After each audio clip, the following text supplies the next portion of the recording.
Part 4. You will hear an anthropology student giving a presentation on spiral path designs known as labyrinths. First, you have some time to look at questions 31 to 40.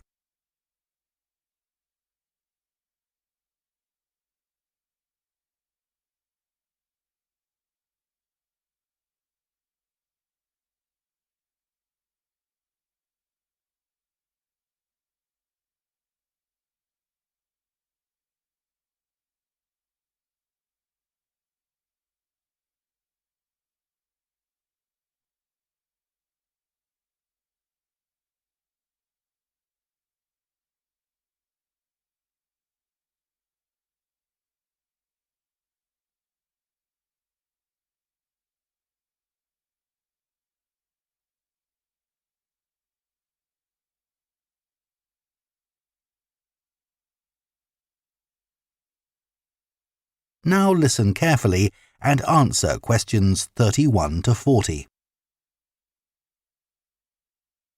Labyrinths have existed for well over 4,000 years. Labyrinths and labyrinthine symbols have been found in regions as diverse as modern-day Turkey, Ireland, Greece, and India. There are various designs of labyrinth, but what they all have in common is a winding spiral path which leads to a central area. There is one starting point at the entrance, and the goal is to reach the central area. Finding your way through a labyrinth involves many twists and turns, but it's not possible to get lost, as there is only one single path. In modern times, the word labyrinth has taken on a different meaning and is often used as a synonym for a maze. A maze is quite different, as it is a kind of puzzle with an intricate network of paths. Mazes became fashionable in the 15th and 16th centuries in Europe and can still be found in the gardens of great houses and palaces. The paths are usually surrounded by thick, high hedges so that it's not possible to see over them. Entering a maze usually involves getting lost a few times before using logic to work out the pattern and find your way to the centre and then out again. There are lots of dead ends and paths which lead you back to where you started.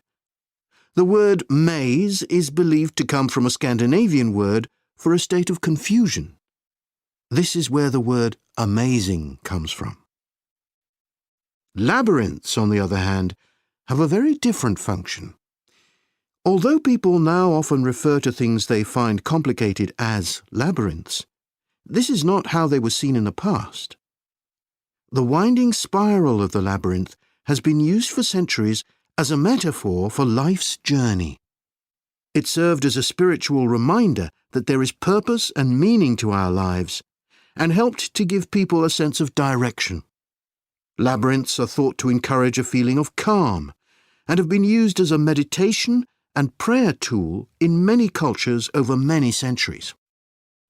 The earliest examples of the labyrinth spiral pattern have been found carved into stone, from Sardinia to Scandinavia, from Arizona to India to Africa. In Europe, these spiral carvings date from the late Bronze Age. The Native American Pima tribe wove baskets with a circular labyrinth design that depicted their own cosmology. In ancient Greece, the labyrinth spiral was used on coins around 4,000 years ago. Labyrinths made of mosaics were commonly found in bathhouses, villas, and tombs throughout the Roman Empire. In Northern Europe, there were actual physical labyrinths designed for walking on. These were cut into the turf or grass, usually in a circular pattern. The origin of these walking labyrinths remains unclear, but they were probably used for fertility rites, which may date back thousands of years. 11 examples of turf labyrinths survive today, including the largest one at Saffron Walden, England, which used to have a large tree in the middle of it.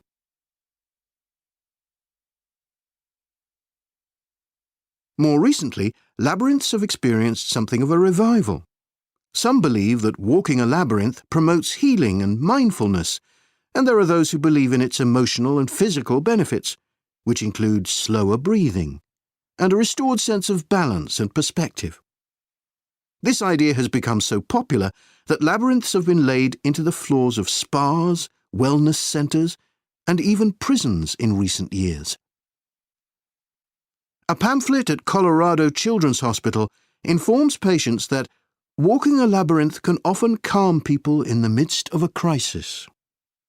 And apparently, it's not only patients who benefit. Many visitors find walking a labyrinth less stressful than sitting in a corridor or waiting room. Some doctors even walk the labyrinth during their breaks. In some hospitals, patients who can't walk can have a paper finger labyrinth brought to their bed. The science behind the theory is a little sketchy, but there are dozens of small-scale studies which support claims about the benefits of labyrinths. For example, one study found that walking a labyrinth provided short-term calming, relaxation and relief from anxiety for Alzheimer's patients. So what is it about labyrinths that makes their appeal so universal?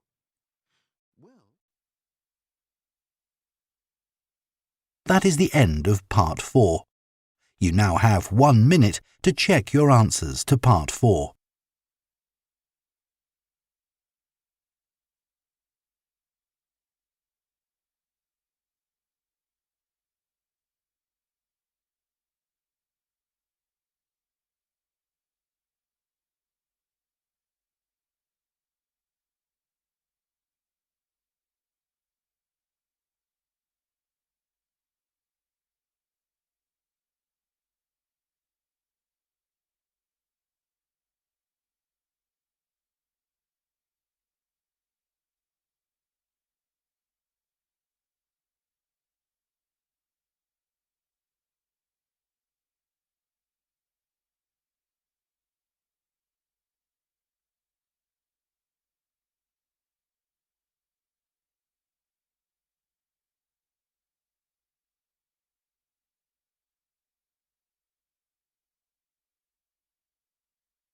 That is the end of the listening test.